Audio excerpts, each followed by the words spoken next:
Hi everyone, well thank you so much for coming out tonight. I'm astounded at how many people are here and how many people are interested in this campaign. So we really appreciate you coming. Just a little background on me, I worked for a Bay Area member in Washington DC, and part of the reason that I genuinely believe in Roe and believe in getting him to Congress is that I think we need some new blood in DC, some new ideas. We've had some amazing leaders come out of the area. But I think it's time to get someone new and get somebody who's ready to kind of change things up a little bit. So I really believe in Roe. I hope that we can all get out there and get the word out on him, because I know everybody here believes in him too. And I was just going to take a second and kind of tell you guys how far and wide-reaching this campaign is. I know a lot of our staff's coming from places like New York. We were lucky enough to get Erica out of DC. Myself coming from North Carolina. We all have our individual reasons why we're actually out and we're supporting Roe.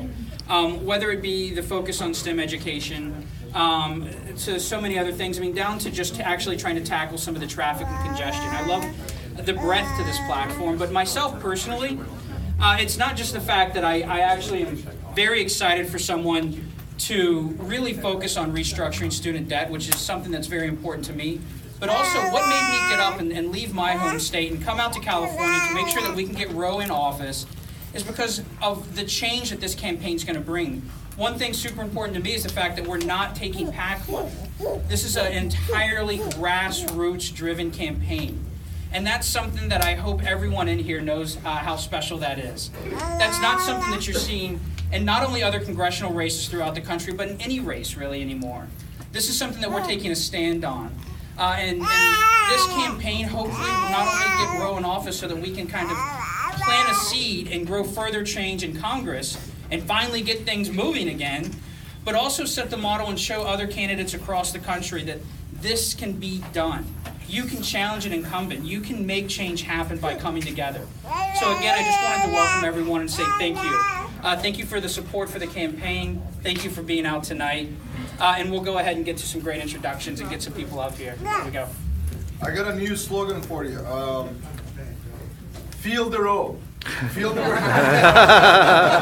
No PAC money, feel the Roe. We'll make campaign buttons out of that. Yeah. So I would like to introduce Debbie Davis, Santa Clara Councilwoman.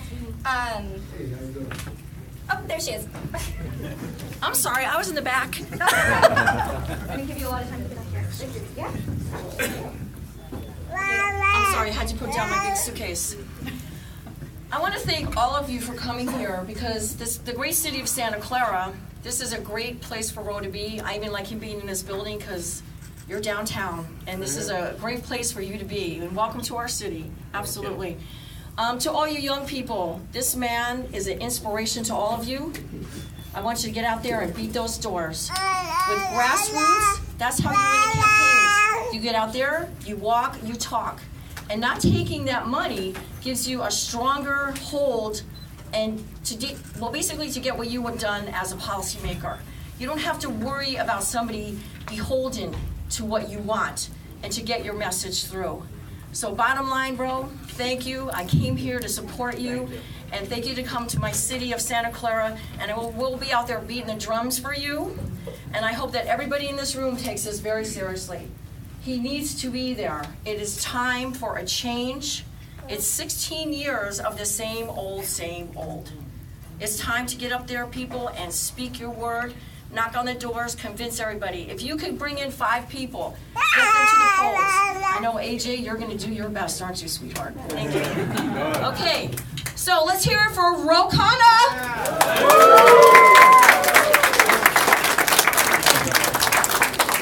Thank you so much for those remarks. It gives me a huge honor to be able to introduce not only a huge supporter of Roe, but a huge cheerleader for the city we're in right now, Santa Clara. So, Councilwoman Lisa Gilmore, if you will come up and say a few words for us as well. Excuse me. Thank you so much. I'll turn it over to you. My suitcase isn't as big as Debbie's. Thank you for all of you for being here this evening. This is a special place for me. My family goes back a few generations here in Santa Clara, And my grandfather had a store in the old downtown, which was knocked over with redevelopment. But we go back generations, and in this place, on these grounds across the street and here in the Franklin Mall, many, many, many political campaigns have started, and future politicians have come out of these walls, these lovely Franklin Mall walls. So we're so happy to have Ro here.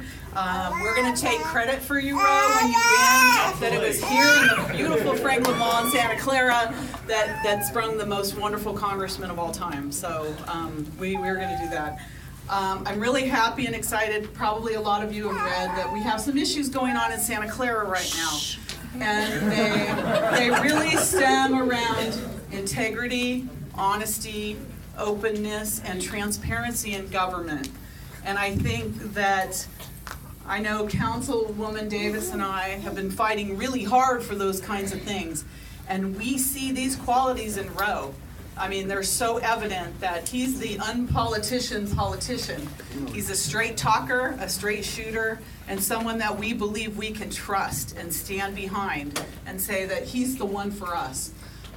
What struck me as funny is Saturday night we had a big concert at Santa Clara University.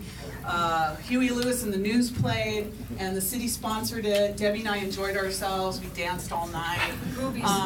But we had our mayor, our former mayor, had gone on stage and with the council, and he was dragging along this other man who's our congressman right now. And he was introducing him to our community, and he's been our congressman for 16 years. And people don't know him. He's introducing him. And it just goes to show that our city of Santa Clara that we think is so important, he doesn't. We haven't seen him in 16 years. But you know what? This gentleman, Khanna, he came when we had a little soccer issue with the 49ers. He was there speaking for us and standing up for us. When we had a library that needed to be open north of Bayshore, there was Ro. Congressman who? No, Ro was there helping us. And just lately, we had a little thing. We have all this development going on in the city, and we have people that don't want to pay park fees. But you know what? Ro was there speaking for our park fees. He didn't have to do that. He didn't have to do that. He's not taking PAC money. Neither are Debbie and I, and for different reasons. No one will give us any PAC money. The way we've been acting, we're not going to get any PAC money, but we still have that in common. But I'm going to end this by saying, I'm so happy you're here. I'm proud that you're here. You're in the heart of Santa Clara. Everyone that's going to meet you here from the old quad and comes down for farmers market, they're going to get to know you, and they're going to love you as much as we love you. So good luck, Ro. We're here behind you. Thank you so much, Lisa.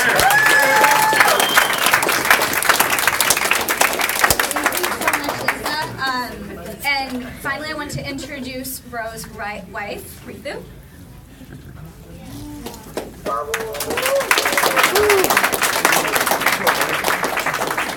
Good evening, everyone. On behalf of Ro and myself, I want to thank you all for being here. It's a great turnout. It's great for us to see the excitement and commitment that people have to the campaign. I, for one, am really excited that we're opening the office because, as many of you know, Ro and I just recently got married in August, and I moved out here in September. So during the last campaign, I'd come out and visit, and he was campaigning and going to all kinds of stuff. But one of the things I really enjoyed was when we would stop by the office and spend time there. And the reason was because it's sort of where people would gather and make phone calls, or volunteers would kind of start their day together or start their shifts, and there just is an energy there, and I think that's a really exciting part of a campaign. So much of the campaign, of course, happens spread out throughout the community, as it should, every time you knock on a door or talk to one of your neighbors about what Ro's doing. But it's kind of exciting when there's a concentrated effort in one space, and I think it really creates the energy and excitement that the campaign needs and keeps going. So it was a lot of fun for me when I would come out occasionally and have a chance to do that, and I hope now that I'm living here in the Bay Area, I'll be able to spend more time in the office and get to know the volunteers better. I'll admit that I'm still finding my way around, and I've gotten to know the Fremont area. I don't know the Santa Clara area as well, and I think this is going to be an opportunity for me to spend some time and explore this part of town. So I'm looking forward to that. But I'm just really excited. Really excited for the energy that's here and for what's going to happen in this space over the coming months. I think I sort of, it looks the way it does now, but I was talking to Brian, and I can envision what it's going to look like in a few months when people are in here and working and really trying their best. And you see people of all ages and all backgrounds that come into this space together and are sitting elbow to elbow with someone that they would never meet or that they would never work with, but they have a common goal, and they're excited about the campaign, and they're excited about the values that Roe has, and so they find something to work on together. So it's really exciting. But again, thank you everyone for being here and for everyone who's put time into getting the office ready. And now I will give you to Roe.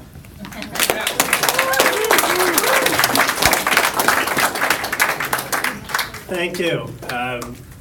It was Rithu's birthday yesterday, so it's been great having her, and what a great turnout. Let me just say about first Debbie Davis. Debbie and I were friends before politics, and we had a long conversation about how she grew up, how I grew up, both on the East Coast, but both to families that cared about the country. There's a sense of patriotism, a sense of growing up in the middle class, and she ran such an extraordinary campaign when she ran from nowhere. Wasn't part of the old boys club, it wasn't part of the endorsed folks, and crushed everyone because, and then I said, how does she do that?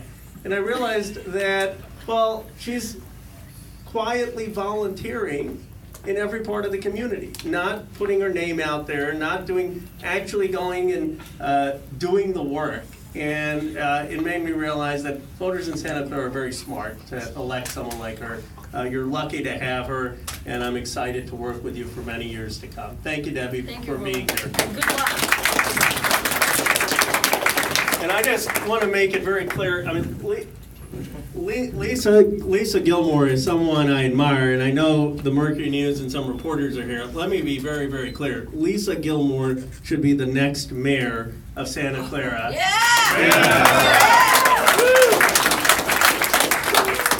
And I say that not because it's evident to have a love of Santa Clara that she has and the generations of Gilmores that have served the community, and we're so lucky to be in the heart of Santa Clara with this office. But it's because Lisa, there are two types of politicians, political leaders, if you've had years of public service. There are the types who become content and say, okay, I'm just going to preserve the status quo. That's the easy way, because you've got name recognition, and you get elected, and you stay there. And then there are the folks who say, I'm actually going to take all that goodwill and stand up for what is right and pick fights for people and not the special interests. And Lisa has done that time and time again with such courage, with such integrity. She's a role model. Santa Clara so desperately needs her, and I'm there for her for whatever she does, because she is an exceptional public servant. So thank you, Lisa. I'm going to be brief in my remarks, but if you'll indulge me, if I can recognize a few folks, because this is like a family, and there have been so many people here who have made this office opening and our campaign possible. My chair, Steve Spinner, he's not often in the background, but he has been given his life to the campaign for almost 4 years. What an acknowledgement. We have an extraordinary campaign team this time, and what I'm so impressed with is they have really taken to the community and been part of the community and engaged in the community, with Brian Harvey, our campaign manager, and Michael, our field director. You can hold your applause, and Eric, our political director, Sam, who's our regional director in Fremont, Chris, I think I saw him in Sunnyvale, Kevin Fox, who's in Santa Clara and has gotten to really know the community. And then Eddie, I don't know if Eddie is here from San Jose. And Garrett, who lives in Sunnyvale but is helping and lead in Cupertino. They have been extraordinary in their efforts, and I hope you'll all get to work with them. So let's give them a round of applause. And some of the community leaders, I could single out everyone here, but Chris Nichols was there in the very beginning, and Patty Picard. You must know this, Lisa and Debbie. When she sends a tweet out, it's like the whole educational community knows what's going on. So I appreciate everything you've done. Ben Manor, who was there when I had the crazy idea of running in the first place, and Linda and Tom, and there's so many folks. Is Daisy Chu here? Daisy has been an extraordinary friend, and I appreciate your not going to Sacramento to stay here, and Thelma, and thank you for your extraordinary leadership, and David Wessel of the Sunnyvale Democratic Club. I hesitate to do this because you leave people out, but I just wanted to say the Brian Doe and JP, thank you. I'll try to get to everyone, but the campaign has been a family. It has been people say, when we lost a very close race at 48.2%, people like Andy Ratterman and others endorsed us last time, and we lost. People said, "Oh, of course he's going to run again. Of course he's going to run again." But it's not that simple for people who are, when you run, you put your heart out into something, you don't make it. These campaigns take a lot out of you. And Rita and I remember we went to IHOP the day after the election. I love chocolate chip banana pancakes when my birthday comes out. That's my indulgence. We had these pancakes and we were talking, and honestly, it wasn't clear what I was going to do. I mean, I was inundated with emails. I mean, Linda Sell and I were emailing midnight, and she was doing all of these emails from people saying, "Look, you've got to keep going. You've got to keep fighting for the community. You've got to keep at what you're doing. This is not just about your campaign. It's about a movement that we've started." And to me, this campaign is so important because we're at such a important time in our country's history. There is an anxiety out there. I mean, anyone who saw the New Hampshire results knows there is a anxiety that the country that I grew up in, that my parents emigrated from India for, country where you work hard, you study hard, you make good grades, you're going to have a shot at the American dream. That basic idea is being questioned. And folks are thinking that the game is rigged, that they may work hard, they may study hard, but they may not have a shot at the American dream. For the first time in our country's history, think about that, for the first time, people are worried whether the young folks here, whether your generation is going to have a better life than the previous generation. That's never happened before.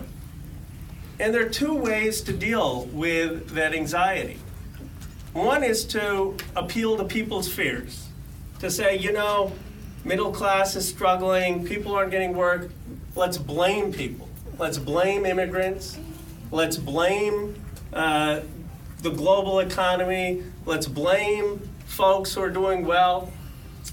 But my view is that going to solve the problem? Is that going to get someone who is studying at Wilcox, who's studying at Independence, a shot at the American dream? Is that going to create an American identity and a nation that we're going to be proud of in the 21st century. I want our campaign to be a positive answer to what America needs to do in the 21st century. Not one that appeals to people's fears, but one that appeals to people's hopes. When we say we're not going to take PAC money and lobbyist money, it's not to say, oh, all the people in politics are evil or corrupt. It's to say there's a better way, that the currency of ideas can trump the currency of money in political life. And if you don't believe me, just look at the founders. They did it, and it was much harder for them than it is for us. We're saying that there's a better way in American politics that's consistent with our traditions. That when you have someone at Wilcox knock on your door, that's more powerful than 15 mailers that come into your mailbox. That when you have people who talk about changing politics because they have a passion for making college debt-free, or they have a passion for making sure that women and men are treated with equity and are making the same amount of money for the same amount of work, or that they care about ideas on public transportation and transportation that comes to Santa Clara, not just San Jose, that those are ideas that can convince people on their merits. That's what this campaign is ultimately about, that we want a campaign based on ideas and not based on special interests. And to do that, people say, last cycle they would come up to me and say, I'm with you, but you got no shot to win, which was fine. And now I've got people coming up to me saying, oh, you're going to win. And I said, well, let's hold on. Whether we are going to win or not, here is my favorite, and this is people saying I'm, a nerd or something, but my favorite quote was from Winston Churchill. And he had said, deserve victory. And he said that what he meant by that is, it's not just about winning. It's about deserving to win. It's about running a campaign that is worthy of victory. I want this campaign to be a model for this country. I want this campaign to inspire people to believe that young folks can make a difference, that you don't have to be beholden to Wall Street money or special interests, but you can offer a positive economic message that's going to provide hope and opportunity for the middle class. I want folks to say that here in Santa Clara, you have someone who's a fourth or fifth generation, like Lisa Gilmore, standing side by side with immigrants, an immigrant from Palestine who I met today, from people whose parents came from India, from folks who've come from all over the world, to form a common identity for a better politics. That is our possibility. And to do that, we need each of us to go out, to be passionate, to try to make a change. I'm going to give my heart to this campaign. Ritu is going to give her heart to this campaign. And my ask of you is, get engaged, be passionate. Let's go and show that we can not only win this race, but have a positive vision that's going to inspire people around the county and around the country. Thank you for being here. Thank you to the great staff.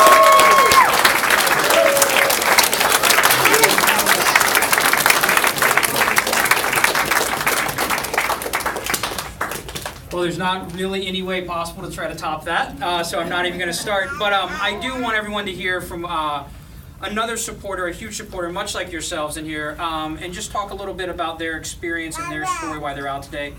Peter Houghton, if you can come up. Thank you. Thank you.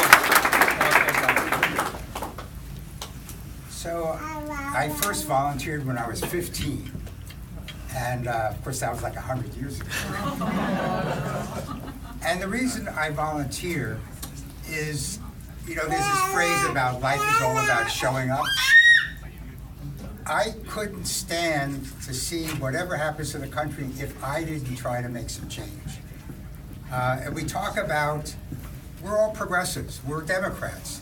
What does that really mean? It means you want to make some progress, you want something to change. And I can't understand how Santa Clara County can view Mike Khanna as a progressive. He's a conservative. He wants to stay with the old world. So I saw Roe running in 2014, and I said, this is a leader So I voted for Honda when my district, now 18, was in his, became redistricted. And I was a loyal voter for Mike Honda, but I see the need for leadership. We lost the Congress, we've lost the House, we've lost the Senate. There's a chance we could lose the presidency. We have to have leaders, and we have to get them now, so that when we retake the House by 2020, we have people who can lead committees. So I see Roe is not just a loyal Democrat, but he's going to be a leader of committees. And that's going to make change happen. And that's why I was drawn to Roe Khanna. Now, why I'm a volunteer? So we have three categories of people here. We have the students, we have the middle-aged, and we have the retired people like me, although I'm not retired. I'm in my 7th startup. 5 years each, and we all get acquired, so good luck to you. And I view this campaign as a startup. So for students, the most important thing you do is learn new skills for your life and understand what you enjoy and what you don't. And you get that experience by volunteering. You'll find out what you like to do. If you're in the middle-age group, a lot of the books have been written about why women don't get the top leadership jobs, because they're not sure they can take that next challenge. When they're offered an opportunity, can you rise to it? It's not just women. Everybody goes through that. And you know, when you're a volunteer, you have a chance to try things that you wouldn't have otherwise, and you gain confidence. Self-confidence is a big part of how you advance. And then if you're in the last category, the over 65, you know, if you don't exercise, your muscles atrophy, you get that wrinkled skin. But if you bicycle 20 miles a day, but if you exercise, you are toned. And how do you exercise your mind? You volunteer. You try things that you've never tried before. So last weekend, I started canvassing. In the past, I was a phone banker. Now I'm a canvasser.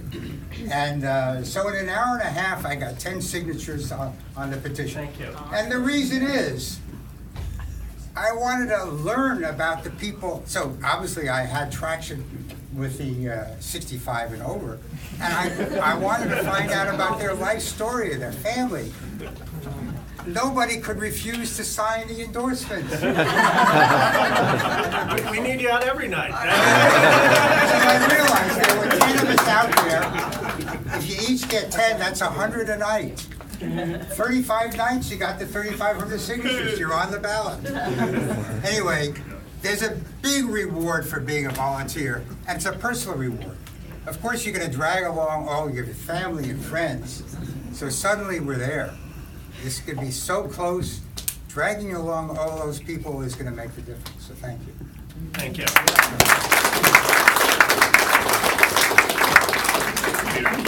And thank you everyone for being here. It means so much. Our staff worked so hard to make this a successful event. Our interns also did amazing work about, well, all of the decorations with good handwriting are from our high school interns. Anything you can't read was probably me or another member of our staff. So thank you so much. We have we say it over and over again, the students in this district are unbelievably impressive. We're so lucky to have them on our campaign, so thank you. Almost everything that I was planning to say has already been said. I just want to quickly let everybody know that this is a critical moment for our campaign. This is a kickoff in more ways than one. We're opening the office, and we're really ramping up our field program. I'm a numbers guy, and the numbers don't lie, and the numbers tell us there is nothing more effective for changing someone's mind and for getting someone to vote than a personal conversation with a real human being. More than TV, more than mail, more than anything else you can do. And it matters so much that you, who've taken the time to come here to support Roe, take the time to convince your neighbors and your friends to also support Roe. So our staff have been circulating volunteer sign-up sheets. We would love it if you could donate some of your time. They're also circulating petition sheets. We need to collect signatures to get Roe in the ballot. please do not leave without signing the petition and without making sure you've talked to one of our staff members. So I won't keep you any longer. I think we still have a ton of great food over there. The only problem with this whole event is that we didn't have enough tables to hold the amazing food you all brought, which is a great problem to have, so thank you again. And thank you for being members of Team Row. We're gonna win this thing together.